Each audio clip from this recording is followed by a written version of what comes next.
Properties எப்படி physical property, chemical property எப்படி இருக்கும் அப்படிங்கிறது தான் நம்ம வந்து லாஸ்ட் கிளாஸில் பார்த்தோம். ஸோ இன்னைக்கும் நம்ம வந்து அதுலேருந்து அப்படியே கண்டினியூ பண்ண போகிறோம். ஃபர்ஸ்ட் ஆசிட்டை பற்றி பார்க்க போகிறோம், அதுக்கப்புறம் பேசஸ் பற்றி பார்க்க போகிறோம். சரிங்களா? ரைட். இப்போ போன கிளாஸில் ஜஸ்ட் ஒரு ஆசிட் வந்து ஒரு ஃபிசிக்கல் ப்ராப்பர்ட்டியில் கெமிக்கல் ப்ராப்பர்ட்டியில் எப்படி இருந்துன்னு பார்த்தோம். இந்த கிளாஸில் இது ரியாக்ட் ஆகும்போது மற்ற பொருட்களோட ரியாக்ட் ஆகும்போது எப்படி ஆசிட் வந்து எப்படி இது ஆகுது அப்படிங்கிறத பார்க்க போறோம், எப்படி ரியாக்ட் ஆகுதுன்னு பார்க்க போறோம். அப்புறம் பேசஸ்னா என்ன அப்படிங்கிறதையும் நம்ம பார்க்க போறோம். சரி, ஓகே. ஸோ ஆசிட்ல ஒரு முக்கியமான ப்ராப்பர்ட்டி நம்ம பார்க்க போறோம். என்னன்னா ஆசிட்ஸ் மெட்டல் கார்பனேட்ஸ்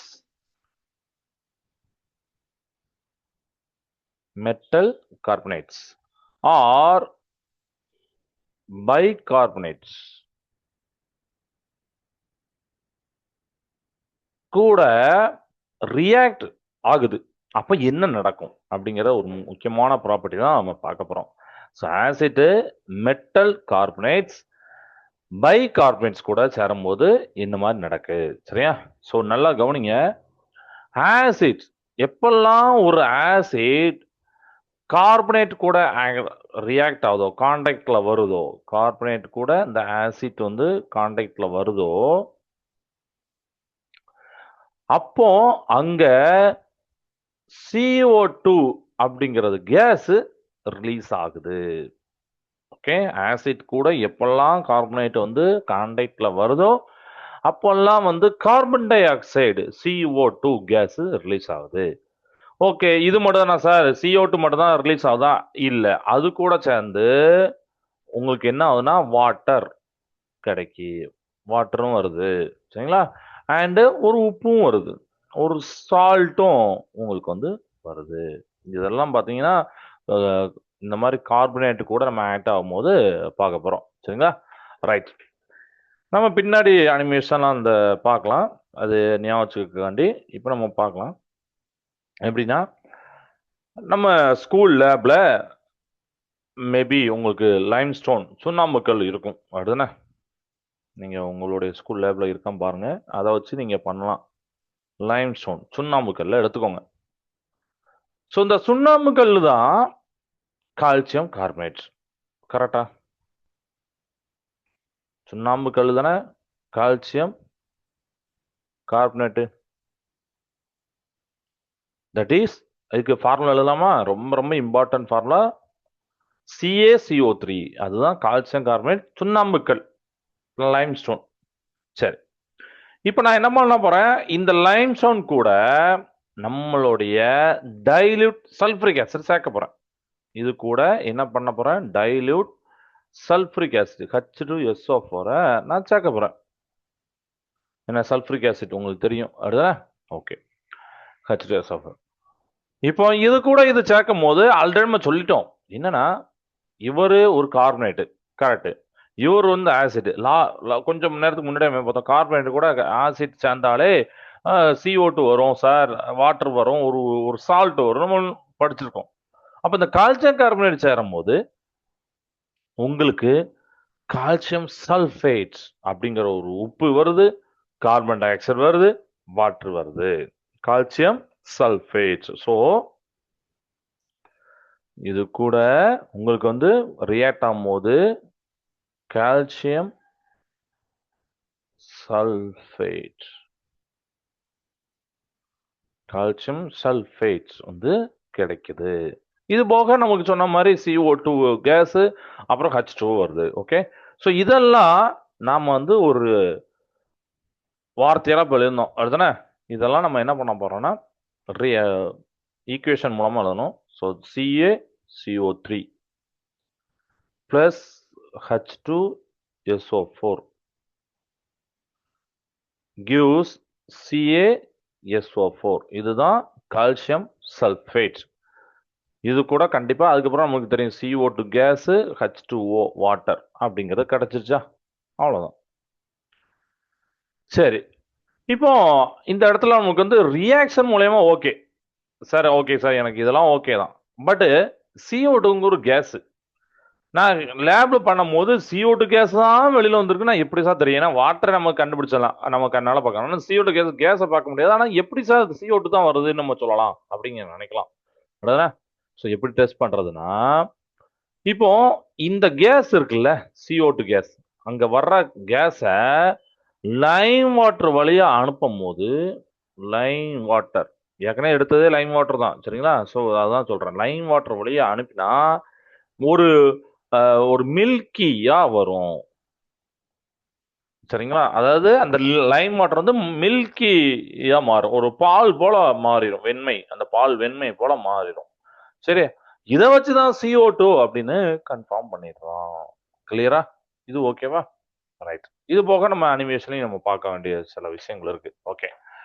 ஸோ இதெல்லாம் வந்து பாத்தீங்கன்னா நம்ம என்ன பார்த்தோம் அப்படின்னா, மெட்டல் கார்பனேட்ஸ் கூட பை கார்பனேட் கூட, ரைட்டா, இதெல்லாம் கனெக்ட் ஆகுது.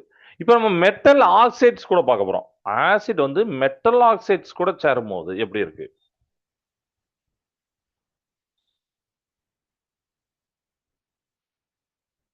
Reaction with metal oxides.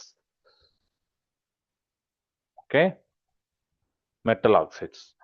So metal oxides கூட ஆசிட்ஸ் ரியாக்ட் ஆகும்போது உங்களுக்கு வந்து மெட்டாலிக் சால்ட்ஸ் அண்ட் வாட்டர் கிடைக்கும். மெட்டாலிக், சரிங்களா? Metallic salts, water, metallic salts, water கிடைக்கும். ஓகே. ஸோ இதை வந்து நம்ம ஈக்குவேஷன் மூலயமா எழுதுனா ஒரு லாஜிக்காக நம்ம இப்போ யோசிக்க போகிறோம். அதுக்கப்புறம் நம்ம ஈக்குவேஷன் மூலமாக எழுதலாம்.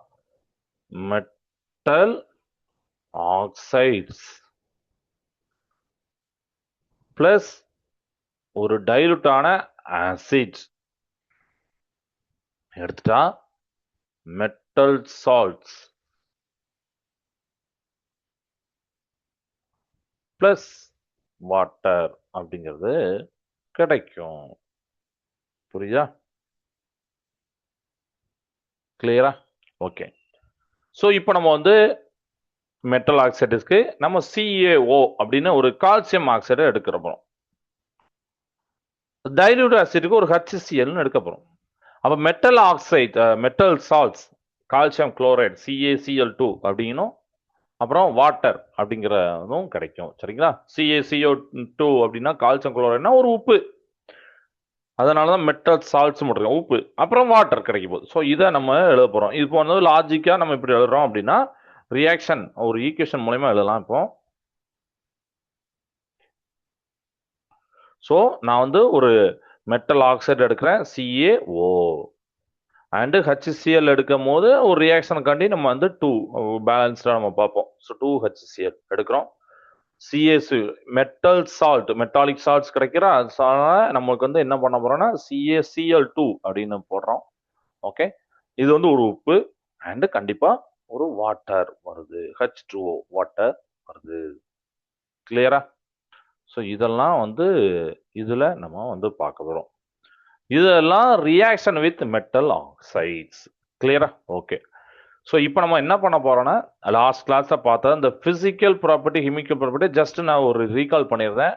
அதுக்கப்புறம் நம்ம வந்து இதோட யூசஸ் என்ன அப்படிங்கறத பார்க்க போறோம். ஸோ ஒரு ஆசிட்ஸ்னு எடுத்தோம்னா நம்மளுக்கு வந்து அது வந்து லாட்டின் வேர்டு ஆசிடஸ் அப்படிங்கிறதுல இருந்து வந்து பிட்டர் டேஸ்ட், சாரி சோர் டேஸ்ட் அப்படிங்கறத நம்ம பார்த்தோம். அதுதான் ஓகே. ஸோ எதெல்லாம் புளிப்பு சுவையா இருக்கோ அதெல்லாம் ஆசிட்ஸ் அப்படிங்கிற பார்த்தோம். இந்த ஆசிட் வந்து ஒரு it contains one or more replaceable hydrogen atoms அப்படின்னு நான் சொல்லியிருந்தேன். அதோடைய மாலிகுல்ல அப்படி இருக்கும், ஒன் ஆர் மோர் ரீப்ளேசபிள் இதான்னு. அப்ப நீங்க அதை வாட்டர்ல கரைக்கும் போது டிசால்வ் ஆகும்போது H+ அயான்ஸை வெளியில விடும். HCl, H2SO4, நைட்ரிக் ஆசிட், இதெல்லாம் பார்த்தீங்கன்னா ஒரு H+ அயான்ஸை வாட்டர்ல நீங்க கரைக்கும் போது வெளியில விடும் அப்படின்னு நான் சொல்லியிருந்தேன். அடுத்தது ரைட். அதுக்கப்புறம் பிசிக்கல் ப்ராப்பர்ட்டியில வந்து நம்ம பார்க்கணும். ஏன்னா ஆசிட்டை வந்து அப்புறம் 2 டைப்பா பிரிக்கிற பார்த்தோம். ஆர்கானிக், இன்ஆர்கானிக் பிரிக்கலாம் அப்படின்னு பார்த்தோம். ஸோ ஆர்கானிக் அப்படின்னா உங்களுக்கு வந்து எப்படி நேச்சுரலா உங்களுக்கு கிடைக்கக்கூடியது. அப்படின்னா ஆசிட நம்ம வந்து ஆர்கானிக், இன்ஆர்கானிக் பிரிப்போம். சம் ஆசிட் வந்து நேச்சுரலாவே கிடைக்கும். ஃப்ரூட்ஸ், வெஜிடபிள் அப்படின்னு சொல்லலாம். அதெல்லாம் ஆர்கானிக் சொல்லுவோம். அதாவது சிட்ரிக் ஆசிட், டாட்டாரிக் ஆசிட்லாம். சில இது ஆர்டிஃபிஷியல் நம்ம தயாரிப்போம். அப்படிதான் இண்டஸ்ட்ரியில தயாரிப்பாங்க. அதுதான் it may be it is also called as mineral acids, inorganic acid சொல்லுவோம். HCl, H2SO4, நைட்ரிக் ஆசிட் இதெல்லாம் நம்ம வந்து பார்ப்போம். ஆனா இதெல்லாம் ரொம்ப டீட்டெயில் நீங்க வந்து உங்களுடைய 12th கெமிஸ்ட்ரி தான் படிப்பீங்க. ரைட்டா? ஓகே. ப்ராப்பர்ட்டிஸ் ஆஃப் ஆசிட்ல ஆசிட்டுக்கு வந்து சோரின் டெஸ்ட் இருக்கும். They are corrosive in nature. Strong acid வந்து அந்த சப்ஸ்டன்ஸ், அதாவது ஹியூமன் ஸ்கின்னு எல்லாத்தையுமே வந்து என்ன பண்ணும் பார்த்தீங்கன்னா, கிளாத்து, பேப்பர் இதெல்லாம் வந்து ஸ்பாயில் பண்ணிடும் அப்படின்னு பார்த்தோம். கரெக்டா? அப்புறம் முக்கியமானது என்ன அப்படின்னா, ப்ளூ லிட்மஸ் பேப்பரை ரெட்டா மாத்திரும். கரெக்டா? Blue litmus paper turns red. அதே methyl orange turns pink when treated with acid. அந்த வார்த்தையை நீங்க அண்டர்லைன் பண்ணிக்கோங்க. ஏன்னா நிறைய ஒன்வேல அது கேட்குறாங்க. மெத்தில் ஆரஞ்சு அந்த சொல்யூஷன் எடுத்து நீங்க ஆசிட்டை ஊத்துனீங்கன்னா உங்க லேப்ல உண்டு பிங்க் கலர்ல மாறும். உங்க லேப்ல இதெல்லாம் உண்டு. மெத்தில் ஆரஞ்சு ஒரு சின்ன டப்பால இருக்கும். அது நீங்க ஏதாவது ஒரு எலுமிச்சை பழம், புளியோ ஏதோ ஒன்று கொண்டு போயிட்டு அந்த அந்த ஆசிட்டை யூஸ் பண்ணீங்கன்னா அது பிங்க் கலர்ல மாறுறதை நீங்க கண் கூட பார்க்கலாம். சரிங்களா? அதெல்லாம் நீங்க செஞ்சு பாருங்க. அது மாதிரி வாட்டர் நல்லா கரையும் அப்படின்னு பார்த்தா. ஸோ கெமிக்கல் ப்ராப்பர்ட்டியில் ஃபர்ஸ்ட் நம்ம மெட்டல்ஸ் கூட பார்த்தோம். அதாவது ஜிங்கு கூட, மெக்னீசியம் கூட, அலுமினியம் கூட. ஒரு மெட்டலும் ஆசிட் சேரும் போது மெட்டல் சால்ட். இங்க நம்ம பார்த்தோம்ல அதே தான். CaCl2 மாதிரி ZnCl2 ஹைட்ரஜன் கேஸ் ரிலீஸ் ஆகுது அப்படிங்கிறதெல்லாம் நம்ம ரியாக்ஷன் வித் மெட்டல்ஸை பார்த்தோம். அதுக்கு பிறகு reaction with carbonate, metal carbonate, பை கார்பனேட்லாம் நம்ம CaCO3 கூட H2SO4 சேர்க்கும் போது கால்சியம் சல்ஃபேட் அப்படிங்கிற CaSO4 கிடைச்சது. அப்புறம் மெட்டல் ஆக்சைடு சேரும் போது CaCl2 அப்படிங்கிற H2O அப்படிங்கிற கிடைச்சது. இதுதான் கிளியர் ஆயிட்டா? ஓகே. ஸோ இப்போ நம்ம வந்து அடுத்து யூசஸ் ஆஃப் ஆசிட்ஸ் வந்து பார்க்க போறோம். ஓகே.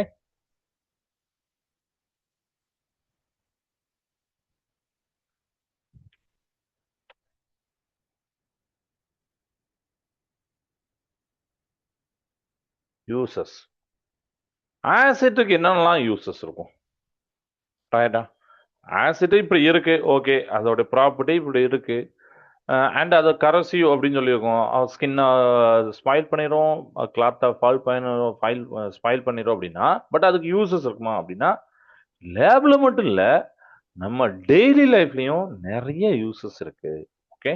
லேப்ல மட்டும் கிடையாது. சரியா? நம்ம டெய்லி லைஃப்ல இருக்கு. ஃபார் எக்ஸாம்பிள், ஃபர்ஸ்ட் ஒன் நம்ம நம்மளுடைய இது ரொம்ப அத்தியாவசியமானதுலேருந்து ஆரம்பிக்கலாம். டைஜஷன்.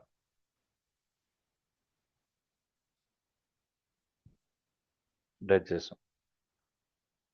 நம்ம வயிற்றுல ஒரு ஆசிட் சுரக்கு. தட் இஸ் HCl ஆசிட் அப்படிங்கிறது தெரியும். Hydrochloric acid. இதனால என்ன அப்படின்னா, நம்ம என்னெல்லாமோ சாப்பிட்றோம். அப்படிதானே? நான்வெஜ் சாப்பிட்றோம், வெஜ் சாப்பிட்றோம்.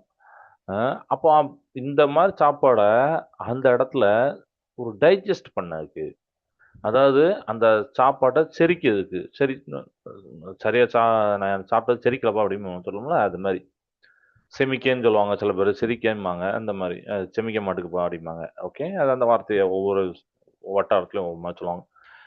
ஸோ நம்ம சாப்பிட்ற சாப்பாட்டை டைஜஸ்ட் பண்றதுக்கு ஒரு ஆசிட் தேவை. அதுதான் ஹைட்ரோகுளோரிக் ஆசிட். அது நம்ம வயிற்றுல சுரக்குது. ஓகேவா?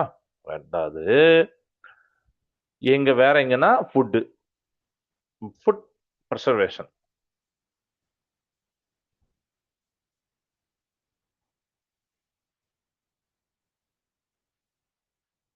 இப்போ ஊறுகாய், நீங்க பிக்கிள்ஸ் யோசிச்சு பார்த்துருக்கீங்களா? பிக்கிள்ஸ் பார்த்தீங்கன்னா நேத்து பண்ணிட்டு இன்னைக்கு நம்ம காலி பண்ணணும்னு அவசியமே இல்லை. அப்படிதான் ரொம்ப நாள் இருக்கும். அப்படிதானே? கடையிலலாம் என்னைக்கோ வந்து பேக் பண்ணி கொண்டு வராங்க. அந்த மார்க்கெட்ல ரொம்ப நாள் இருக்கு. நம்ம வாங்குறோம். நம்ம வீட்லயும் ஒரே நாள் சாப்பிட மாட்டோம். பல நாள் இருக்கும். அண்ட் நம்ம வீட்ல முன்னாடில பார்த்தீங்கன்னா நிறைய பேர் வீட்லயே பண்ணுவாங்க. நார்த்தங்காவையோ ஊறுகாவையோ ஊறுகாய் போடுவாங்க. பட் இப்போ இந்த ஒர்க் இல்லாம டக்குன்னு கடைக்கு போனோமா ஒன்று வாங்கினோமான்னு இருக்கும். ஸோ அந்த ஊறுகாய் கெட்டு போகாம இருக்க பென்சாயிக் ஆசிட் யூஸ் பண்றாங்க. பிக்கிள்ஸ் கெட்டு போகாம இருக்க பென்சாயிக் ஆசிட் யூஸ் பண்றாங்க. அதே மாதிரி உணவை பாதுகாக்க வினிகரை யூஸ் பண்றாங்க. வினிகரை யூஸ் பண்றாங்க. ஸோ வினிகர் அப்படிங்கிறத நான் இங்க எப்படி பென்சோயிக் ஆசிட் எழுதணும், அது மாதிரி வினிகருக்கு எழுதுறேன். ஏன்னா ரொம்ப இம்பார்ட்டன்ட் ஒன், அடிக்கடி கேட்பாங்க. அசிட்டிக் ஆசிட், சரியா? அசிட்டிக் ஆசிட் இதை வந்து யூஸ் பண்றாங்க. Okay, right. இப்போ இன்னும் யூசஸ் இருக்கு. நம்ம மூணாவது பாயிண்ட் எழுதலாம். மூணாவது சோப்பு. பொதுவா சோப்பு அப்படின்னா சார் அதுல பேசஸ் தானே இருக்குமாங்க, நீங்க என்ன சார் ஆசிட் சொல்றீங்க அப்படின்னு நினைக்கலாம். சோப்ஸ், நம்ம குளிக்க பயன்படுத்தக்கூடிய சோப்ல சோப்பு தயாரிக்க ஆசிட் யூஸ் ஆகுது. That is fatty acids. Fatty acids உடைய சோடியம் ஆர் பொட்டாசியம் சால்ட்ஸ் வந்து பயன்படுது. ஃபேட்டி ஆசிட்டோடைய சோடியம் ஆர் பொட்டாசியம் உங்களுக்கு வந்து சால்ட்ஸ் பயன்படுது. Okay, right. And fourth one, king of chemicals. King of chemicals யாரு யோசிச்சு பாருங்க.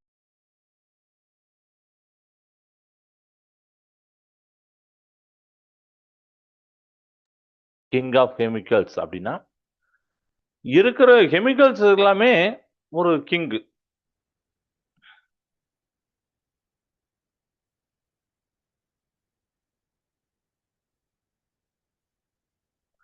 ரொம்ப ரொம்ப முக்கியம். சல்ஃபரிக் ஆசிட், H2SO4 அப்படிங்கிற சல்ஃபரிக் ஆசிட். இதுதான் வேதிப்பொருட்களுடைய அரசன் அப்படின்னு சொல்லுவாங்க. இத ஏன் சார் இதை சொல்றாங்க, ஏன் இதை மட்டும் சொல்றாங்க அப்படின்னா, ஏன்னா இது பெயிண்ட், டிடர்ஜென்ட், ஃபெர்டிலைசர்னு எல்லா இண்டஸ்ட்ரியிலும் இது யூஸ் ஆகுது. அண்ட் இது வந்து ஒரு ஒரு ரொம்ப ஒரு சிறந்த டீஹைட்ரேட்டிங் ஏஜென்ட். அதாவது டீஹைட்ரேட்டிங் எழுதிக்கிறேன்.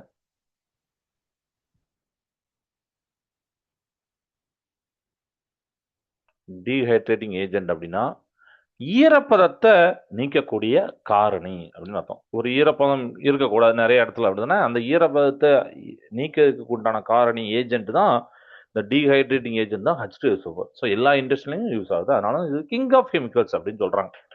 ரைட்டா? சரி. Fifth point, reagents.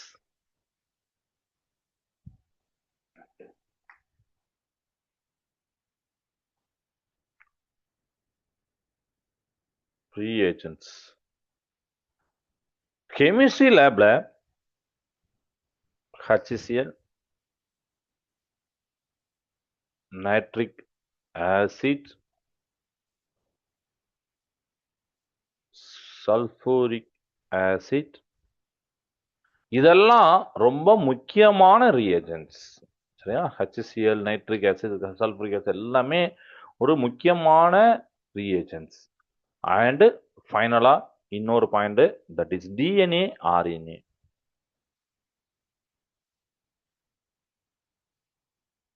DNA, RNA நம்ம உடம்புல இருக்கக்கூடிய உயிர் அணுக்கள், அதாவது செல்ஸ்ல கூட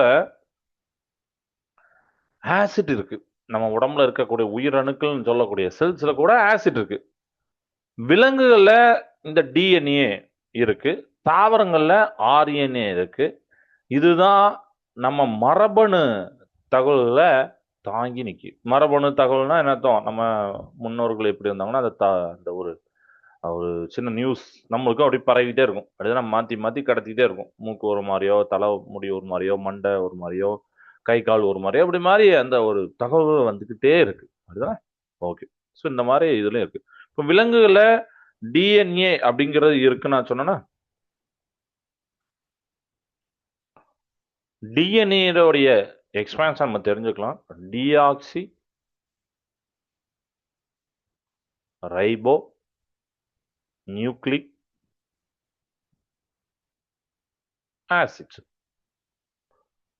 deoxy ribo nucleic acid. Okay. அதுமாரி RNAவை சொல்றேன், RNA ரைபோ நியூக்ளிக் ஆசிட். அந்த டிஆக்சிங்கிற அந்த எடுத்துட்டு ரைட்டை நம்ம எங்க போட்டுடலாம்னா ரைபோ போட்டுடலாம். Ribo nucleic acids. சரியா? ஓகே, இது வந்து டிஎன்ஏ ஆர்என்ஏ, இது எல்லாமே ஆசிட்க்கு உண்டானது. Okay right. இப்போ நம்ம அடுத்து எங்க போகலாம்னா பேசஸ்க்கு போக போறோம். ஆசிட் ஃபுல்லாத்தையும் பார்த்தோம், யூசஸ் பார்த்தோம், அதோட property, chemical property, physical property, reaction எப்படி நடக்கும் எல்லாத்தையும் பார்த்துட்டோம்.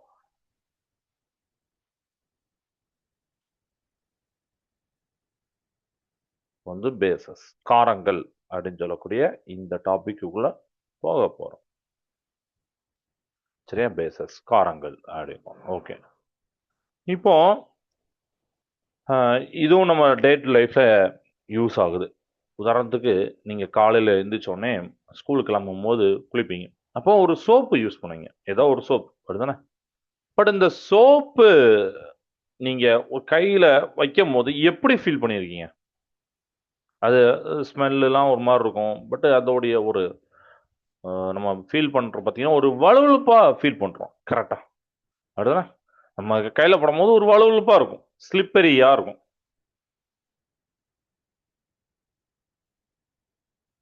ஸோ வளவளப்பு அப்படின்னு அர்த்தம், ஸ்லிப்பரியா இருக்கும். அதுக்கு காரணமே அதுல இருக்கக்கூடிய பேஸ் தான். அதுல இருக்க பேஸ்னால தான் அது அப்படி இருக்கு. ஆசிட்ஸ் புளிக்கும்னு பார்த்தோம், ஆனா பேசஸ் வந்து பிட்டர் டெஸ்ட், அதாவது கசக்கும். பேசஸ்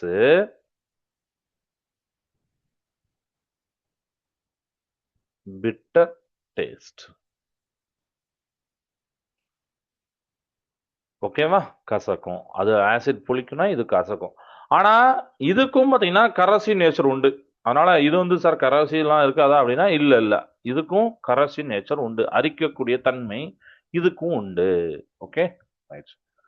அப்ப மெயின் டிஃபரன்ஸ் என்ன சார்? டேஸ்ட் மட்டும் தானா, வேற ஏதாவது இருக்கா? இல்ல, இது வந்து ஒரு சாதாரண டிஃபரன்ஸ் தான். பட் மெயின் டிஃபரன்ஸ் எழுத போறோம், ஏன்னா அது ரொம்ப ரொம்ப இம்பார்ட்டன்ட், நிறைய இடத்துல கேட்கக்கூடியது மெயின் டிஃபரன்ஸ்.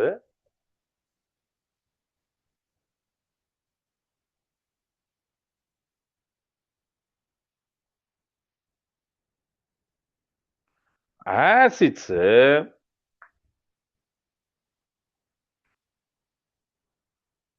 வாட்டர்ல டிசால்வ் ஆகும்போது, கரையும் போது H பிளஸ் அயான்ஸ கொடுக்கு,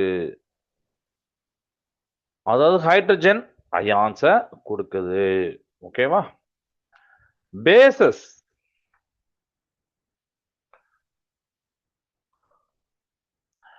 பேசஸ் தண்ணியில கரையும் போது, வாட்டர்ல கரையும் போது ஹைட்ராக்சைடு அயான்ஸ கொடுக்கு, OH மைனஸ் அயான். சரியானா?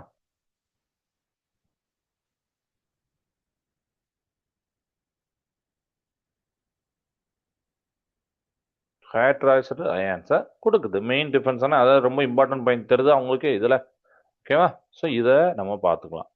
ஸோ இதுக்கு எக்ஸாம்பிள் எழுதலாமா? பேசஸ்க்கு சோடியம் ஹைட்ராக்சைடு எழுதலாம். ஃபர்ஸ்ட் ஒன்,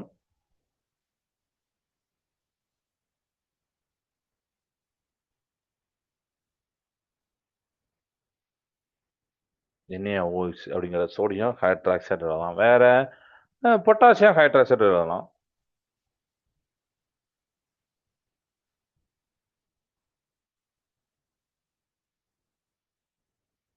பொட்டாசியம் அப்படின்னா கே பண்ணும். ஸோ KOH அப்படிங்கிறத நம்ம வந்து இதில் போட்டுக்கலாம். ஓகேவா? ரைட். இப்போ நம்ம அடுத்து பார்க்க போகிறது அல்கலிஸ். அல்கலினா என்ன அப்படிங்கிறத பார்க்க போகிறோம்.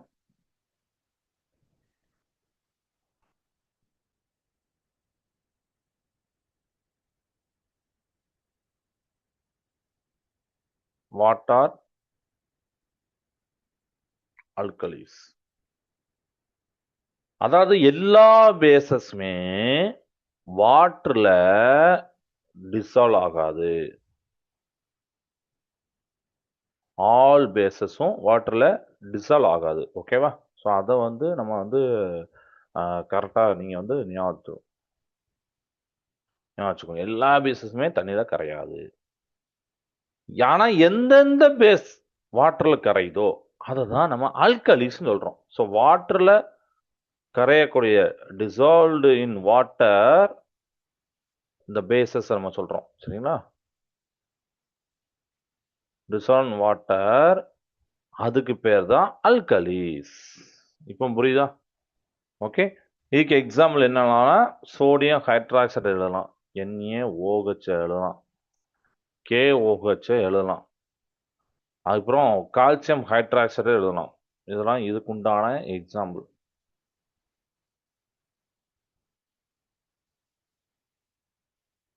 கால்சியம் ஹைட்ராக்சைடை எழுதலாம். சரிங்களா?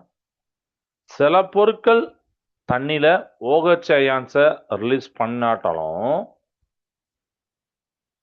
ஓகே, நம்ம ஏன்னா இது வந்து கரையல அப்படின்னு ஒரு வார்த்தை சொல்லியிருக்கோம் அதுதானே. ஸோ சில பொருட்கள் வந்து தண்ணியில் OH அயான்ஸை ரிலீஸ் பண்ணாட்டாலும் அதோடைய அந்த கேரக்டரை வச்சு நம்ம பேசிஸ்ன்னு சொல்றோம். உதாரணத்துக்கு நீங்க வாஷிங் சோடாவை எடுக்கலாம்.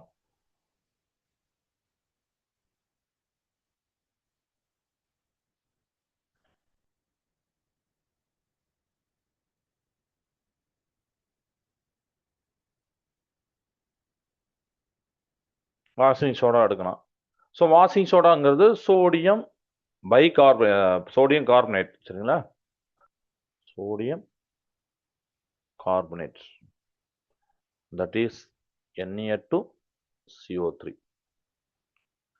Baking soda,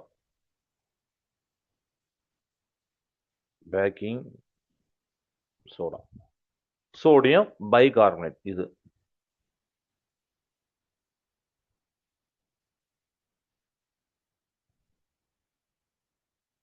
sodium bicarbonate, that is NaHCO3. இந்த பேக்கிங் சோடாவை நம்ம எல்லாருமே கேள்விப்பட்டிருப்போம், ஏன்னா சமையலுக்கு அதை யூஸ் பண்ணுவாங்க. அதுதானே? ஓகேவா? அடுத்து காஸ்டிக் சோடா.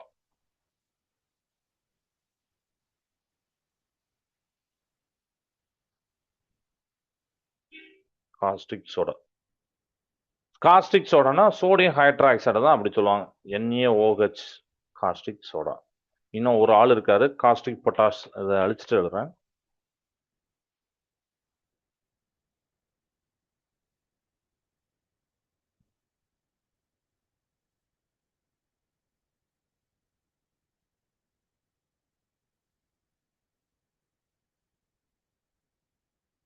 இது வந்து பொட்டாசியம் ஹைட்ராக்சைடு. சரிங்களா? KOH அப்படிங்கிற மாதிரி லாஸ்ட் சொன்னா அதுதான் காஸ்டிக் பொட்டாஷ். ஸோ இதெல்லாம் நம்ம வந்து இதில் நம்ம பார்க்குறோம். ஓகேவா? ரைட்.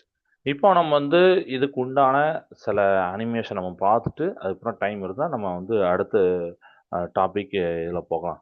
இப்போ இப்போ ஆசிட்ஸோடைய நம்ம யூசஸ்லாம் பார்த்த மாதிரி அதோடைய கெமிக்கல் ப்ராப்பர்ட்டி, ஃபிசிக்கல் ப்ராப்பர்ட்டி பார்த்தோம். இப்போ நம்ம வந்து பேசஸ் நான் ஒரு சிம்பிளாக இன்ட்ரடக்ஷனாக கொடுத்துருக்கேன். ஒரு சோடியம் எப்படி பிரியும்னு சொல்லிட்டு, பொட்டாசியம் எப்படி பிரியும்னு சொல்லிட்டு. ஓகேவா? அண்ட் வாட்டரில் சாலிபிளாக இருக்கிறது ஆல்கலைஸ் அப்படின்னு சொல்லி, sodium hydroxide, potassium hydroxide, calcium hydroxide, ammonium hydroxide, இந்த மாதிரி நிறைய இருக்கு. அதெல்லாம் ஆல்கலைஸ்ன்னு சொல்லுவோம். சில இது பார்த்தீங்கன்னா ஹைட்ராக்சைடு ரிலீஸ் பண்ணாட்டாலும் பட் அது வந்து நம்ம பேசஸ் சொல்றோம். Sodium carbonate, sodium bicarbonate, calcium carbonate, இதெல்லாம் நம்ம வந்து இதுல சொல்றோம். ஓகேவா? ரைட்டா? ஸோ இதுல வந்து இம்பார்ட்டண்டா இன்னொன்று இருக்கு. அது என்னன்னா காமன் பேசஸ் இன் சம் ப்ராடக்ட்ஸ்ல அதை நம்ம தெரிஞ்சுக்கிறது ரொம்ப ரொம்ப நல்லது. இப்போ பேஸ் வந்து MgOH2 அப்படின்னு எழுதுறோம்னு வச்சுக்கோங்களேன். இது வந்து ஒரு ஃபார்முலா. மெக்னீசியம் ஹைட்ராக்சைடு பேர். இது எங்கெல்லாம் இருக்கு அப்படின்னா இது வந்து milk of magnesia.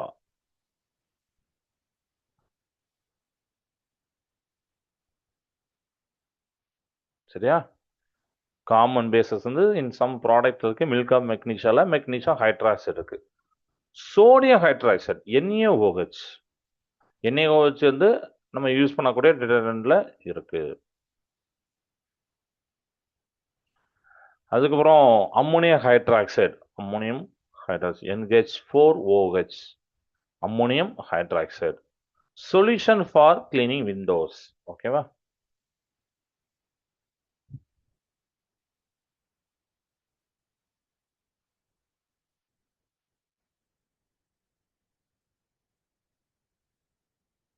Cleaning windows. அப்புறம் CaOH2, கால்சியம் ஹைட்ராக்சைடு. இது ஆல்ரெடி நான் சொன்னேன் லைம் வாட்டர்.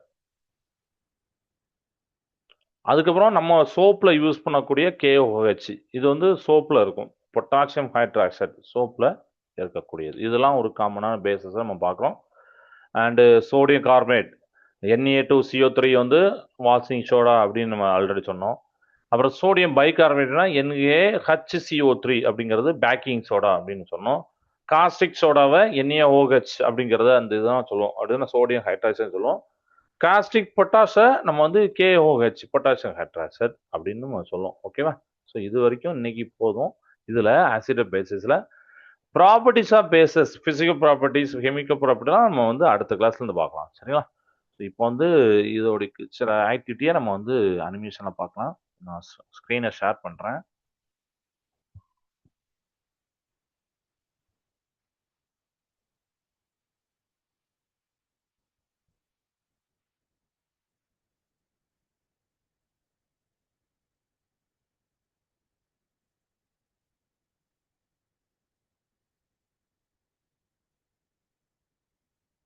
ஸ்க்ரீன் இப்போ தெரியும். எஸ், தெரியுதா? ஸோ இது வரைக்கும் நம்ம பார்த்ததை லேசாக இதில் ரீகால் பண்ணிடலாம். ஓகேவா? ஃபஸ்ட்டு ரியாக்ஷன் அப்படிங்கிற ஒரு டேப் இருக்குது. இதில் வந்து பார்த்தீங்கன்னா கார்பனேட் ரியாக்ஷன் CaCO3 இருக்குது. இந்த பாருங்க, நான் என்ன பண்ணேன்னு நான் சொல்கிறேன். இந்த CaCO3 இருக்கா? ஸோ இந்த CaCO3 நான் கிளிக் பண்ணுறேன். அதாவது லைன் சொன்னேன், ட்ராப் பண்ணுறேன். ஒரு பபுள்ஸ் வரும் பாருங்க, வருதா? ஸோ பபுள்ஸ் ஏன் வருது அப்படின்னா அதுக்கு வந்து CO2 தான் கேஸு காரணம். நம்ம CO2 வரும்னு சொன்னோம்னா கார்பனேட் கூட சேரும்போது ஓகே. ஸோ இந்த ரியாக்ஷனை நம்ம வந்து கெமிக்கல் ஈக்குவேஷன் படி பார்க்கலாம். இந்த பாருங்க, CaCO3 இங்கே இருந்துச்சு, லைம் ஸ்டோனு. H2SO4 இதில் ஏற்கனவே ஒரு ஆசிட் எடுத்திருக்கோம். CaSO4 வந்து ஓகேவா? CO2 கேஸ் வந்துச்சு, அதனால பபுள்ஸ் வருது. அண்ட் அது போக வாட்டர் வருது. ஓகேவா? So what is happening? Acid வந்து ரியாக்ட் ஆகுது, கார்பனேட் கூட ரியாக்ட் ஆகுது to release carbon dioxide gas. இது எப்படி பார்க்கலாம்? த எஃபர்வெசன்ஸ், அதாவது பபுள்ஸ் ஃபார்ம் ஆகுது, கன்ஃபார்ம்ஸ் கேஸ் ரிலீசஸ் சொன்னோன்னா. அப்புறம் உங்களுக்கு வந்து என்ன ஆகுதுன்னா கால்சியம் சல்ஃபேட் அப்படின்னு CaSO4 வந்து உங்களுக்கு வந்து கிடைக்கும், ப்ராடக்டாக கிடைக்கி. அண்ட் H2SO4ங்கிறது கிங் ஆஃப் கெமிக்கல்ஸ் அப்படிங்கிறது நம்மளுக்கு தெரியும், கெமிக்கல்ஸ். Okay, right. இப்போ கம்பேரிசன். இது வந்து ஒரு ப்ளூ லிட்மஸ் பேப்பரை ரெட்டாக மாற்றுறதும் சரி, ரெட் லிட்மஸ் பேப்பரு ப்ளூவாக மாற்றுறதும் சரி, இந்த மாதிரி இது பண்ணுறதுக்காண்டி தான். ஓகேவா? ரைட். ஸோ இப்போ நம்ம வந்து ஒரு ப்ளூ லிட்மஸ் பேப்பர்னு வச்சுருந்தேன். அதை நம்ம யோசிச்சு வச்சுக்கோங்க. ஆசிட்ல அதை ட்ராப் பண்ணும்போது இல்லை பேஸில் ட்ராப் பண்ணும்போது என்ன மாதிரி மாறுதுன்னு பார்க்கணும். சரிங்களா? ஓகே. ஸோ இப்போ வந்து ஆசிட்டை டெஸ்ட் பண்ணுறேன். ஆசிட், அதாவது நான் ஃபஸ்ட்டு என்ன பண்ணுறேன்னா ஒரு ப்ளூ லிட்மஸ் பேப்பர் எடுத்துக்கிறேன். சரிங்களா? இந்த ப்ளூ லிட்மஸ் பேப்பரை ஆசிட்டால் இது பண்ணுறேன். ஆசிட் வந்து ஹைட்ரஜன் அயான்ஸை ரிலீஸ் பண்ணும் அப்படின்னு சொல்லணும். இப்போ பாருங்க, ஆசிட்டால் முக்கும் போது இல்லை ஆசிட்டில் டிப் பண்ணும் போது அந்த ப்ளூ லிட்மஸ் பேப்பர் வந்து ரெட்டாக மாறுது. நீங்கள் பேஸை முக்கும் போது ரெட் லிட்மஸ் வந்து ப்ளூவாக மாறும். பாருங்க, பார்த்தீங்களா? ரெட் வந்து ப்ளூவாக மாறுச்சு. ஸோ இதை தான் இதில் நம்ம வந்து பார்க்கலாம். ஸோ ப்ளூ டு ரெட்டு அப்படின்னா ஆசிட், ரெட் டு ப்ளூ அப்படின்னா லிட்மஸ் பேப்பர் டெஸ்ட்டில் சொல்கிறேன். ரெட் டு ப்ளூ அப்படின்னா அது வந்து பேஸ் இருக்குது, அந்த இடத்துல பேஸ் இருக்குது, அந்த சொல்யூஷன் ஒரு பேஸ் சொல்யூஷன் அப்படிங்கிறத நம்ம தெரிஞ்சு வச்சுக்கலாம். ஓகேவா? ரைட். இது ஒன்று. அடுத்து கிச்சனில் நம்ம வீட்டில் இருக்கக்கூடிய என்னெல்லாம் ஆசிட் பேசஸ் இருக்குது அப்படிங்கிறத பார்க்கலாம். சும்மா ஒரு ஜஸ்ட்டு ஒரு ரீகால் காண்டி. வினிகர், இந்த பார்த்தீங்களா வினிகர் இருக்குது, வினிகர் வந்து ஆசிட். ஸோ வினிகர் நான் கிளிக் பண்ணுறேன். வினிகர் அசிட்டிக் ஆசிட் அப்படின்னு பேர், நான் ஆல்ரெடி எழுதி போட்டிருக்கேன். CH3COOH அண்டர் பண்ணிக்கோங்க. Acetic acid, vinegar acetic acid, chemical name acetic acid, பேரில் இருக்க ஆசிட்.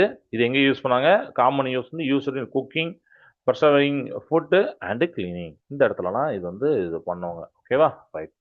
அடுத்து பேஸில் ஒன்று பார்க்கலாம், சோப்பு பார்க்கலாம். சோப் அப்படின்னா சோடியம் ஸ்டெரைட் அப்படின்னு சொல்லியிருக்காங்க. தட் இஸ் அது C17H35COONE அப்படின்னு வரும். Okay, but used for cleaning and washing. ஓகேவா? Baking soda. பேக்கிங் சோடானா சோடியம் பைகார்பனேட்டு. ஸோ NaHCO3 அப்படிங்கிறத நம்ம போடலாம். Base used in baking, antacid and cleaning. இந்த இடத்துலலாம் இது யூஸ் ஆகுது. லெமன் ஜூஸ், இது வந்து citric acid. So C6H8O7 acid. இது எங்கே யூஸ் ஆகுது? Used in the cooking and as a preservative, அந்த இடத்துல யூஸ் ஆகுது. ஸ்டொமக் ஆசிட், அது வந்து HCl ஹைட்ரோக்ளோரிக் ஆசிட். இந்த இருக்கு பாருங்க acid. Helps digest food in the stomach. இது வந்து ஸ்டொமக் ஆசிட் அப்படிங்கிறது. அடுத்து ஃபைனலாக milk of magnesia, base. Magnesium hydroxide பேர் MgOH2 அப்படின்னு நான் சொல்லி கொடுத்துருக்கேன். பேஸு. இது வந்து எதுக்கு யூஸ் ஆகுது? அது மில்க் ஆஃப் மெக்னீஷியம் அந்த நெஞ்செரிச்சலுக்குலாம் ஆன்டாசிட்டாக போடுவாங்க, அப்படிதானே? அது ஏன்னா ஆசிட் வந்து ரொம்ப அந்த உணவு குழாயில் ஏறும்போது நெஞ்செரிச்சலாம் வரும். ஸோ அதை வந்து நியூட்ரலைஸ் பண்ணுறதுக்கு தான் இது பண்ணுவாங்க, நம்ம சொல்லியிருக்கேன், பேஸ். ஸோ அதுதான் இங்கே யூஸ் வச்சு ஆன்டாசிட் அண்டு லாக்ஸேட்டிவ் அப்படிங்கிறத யூஸ் பண்ணியிருக்காங்க. ஓகேவா? இது இதில். அடுத்து ஒரு சின்ன குயிஸ் பார்க்கலாம். ஒரு 3 ஒன் வேர்டு. இதை வச்சு நம்ம இது வரைக்கும் படித்ததை லேசாக ஒரு ரீகால் பண்ணிக்கிறதுக்காண்டி. ஃபர்ஸ்ட் ஒன், சல்ஃபரிக் ஆசிட்டை நம்ம எப்படி அழைக்கிறோம், எப்படி நம்ம கால் பண்ணுறோம், அது என்ன சொல்கிறோம்? King of chemicals, queen of gases, water agent, soap acid அப்படின்னு நம்ம சொல்கிறோம். யோசிச்சு பாருங்க. சல்ஃபரிக் ஆசிட்ல இது எது? சல்ஃபரிக்னா H2SO4. Yes, king of chemicals. இந்த வந்துட்டா king of chemicals. Clear? Next question போலாமா?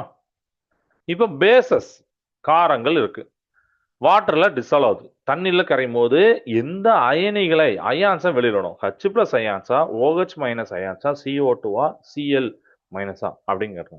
ஸோ அயான்ஸு CO2ங்கிற கேஸ், ஸோ அது வராது. Cl- வருமா, OH- வருமா, H+ அயான்ஸ்னா இது வந்து பேசஸா நீங்க பார்க்கணும். பேசஸா ஆசிட்டா பார்க்கும்போது ஆசிட் தான் H+, பேசஸ் கண்டிப்பா OH- தான். போட்டலாமா? Yes, correct answer OH-. இதை நம்ம போட்டுடலாம். நெக்ஸ்ட் கொஸ்டின் போலாமா? ஓகே, ரொம்ப நல்ல ஒரு ஒன்வேர்டு இது. வினிகரில் உள்ள அமிலம் எது? வினிகர். இப்பதான் நம்ம பார்த்தோம், வினிகர்ல இருக்கக்கூடிய ஆசிட் என்னது? Hydrochloric acid, benzoic acid, acetic acid, sulphuric acid. கண்டிப்பா ஹைட்ரோக்ளோரிக் ஆசிட் கிடையாது, ஏன்னா அது வயிற்றுல இருக்கு. சல்ஃபரிக் ஆசிட் அது கிடையாது. பென்சோயிக் ஆசிட், அசிட்டிக் ஆசிட் அப்படின்னு ஒரு டவுட் வரும். நம்ம ஆல்ரெடி இப்பதான் படிச்சனால நமக்கு வந்து கிளியரா என்ன பண்றோம், வினிகர்ல அசிட்டிக் ஆசிட் இருக்கு. Yes, acetic acid. அவ்வளவுதான். ஸோ 3க்கு 3 நம்ம இது பண்ணியாச்சு. ஓகேவா? ஸோ இதுதான் இன்னைக்கு நாம பார்த்ததோடைய ஓவரால் ஒரு கன்க்ளூஷன் இதுல. Okay, right. ஓகேவாப்பா? ஓகே. ஸோ இப்போ நம்ம இன்னைக்கு பார்த்ததை ஜஸ்ட் ரீகால் பண்ணிடுறேன். இன்னைக்கு நம்ம வந்து ஆசிட்டோடைய ரியாக்ஷன்ஸ் பார்த்தோம். அதுக்கப்புறம் அதோடைய யூசஸ் பத்தி பார்த்தோம். அடுத்தது அது என்னெல்லாம் யூசஸ் அப்படிங்கிறது. அப்புறம் இந்த ஆசிட்ஸ்ல அந்த ரியாக்ஷன்லாம் நீங்க ஒரு தடவை எழுதி பார்த்துருங்க. ஏன்னா நம்ம வந்து படிக்கும் போது ஓகே, ஆனா நம்ம எழுதி பார்க்கும் போது தான் நிறைய டிஃப்ரெண்ட் வரும். அதாவது ZnCl நம்ம இது பண்றோம் அப்படின்னா அது எப்படி வருது, Cl2வா Cl3 அப்படிங்கிறது வருது, அப்படிங்கிறதெல்லாம் பார்க்க வேண்டியிருக்கும். ஸோ அதை வந்து நீங்க வந்து கிளியரா இது பண்ணணும், சரிங்களா? அதே மெட்டல்ஸ் கூட ரியாக்ட் ஆகும்போது எந்த மாதிரி மெட்டல் எடுக்கிறீங்க, ஆசிட் எப்படி எடுக்கிறீங்க அப்படிங்க பார்த்துக்கோங்க. இப்போ Zn அப்படின்னு ஒரு ஜிங்க் எடுக்கிறீங்க, HCl எடுக்கிறீங்கன்னா சும்மா HCl எடுத்து போட முடியாது. ஸோ நம்ம அதுக்கு முன்னாடி 2ன்னு சேர்ப்போம். அப்போனா தான் உங்களுக்கு ZnCl2 வரும். இது போக H2 கேஸ் அப்படிங்கிற ரிலீஸ் ஆகும் இந்த இடத்துல. அயான், சல்ஃபரிக் ஆசிட், ஃபெரஸ் சல்ஃபேட்டை கிடைக்கும், ஹைட்ரஜன் கேஸ். இந்த மாதிரி நான் இப்போ வந்து ஜிங்கை சொல்லியிருக்கேன், அயான் வச்சு சொல்லும் போது இருக்கு. ஓகேவா? அப்புறம் மெட்டல் கார்பனேட்ஸ் அப்படின்னா நம்ம வந்து CO3 எடுப்போம், அது கூட ஆசிட்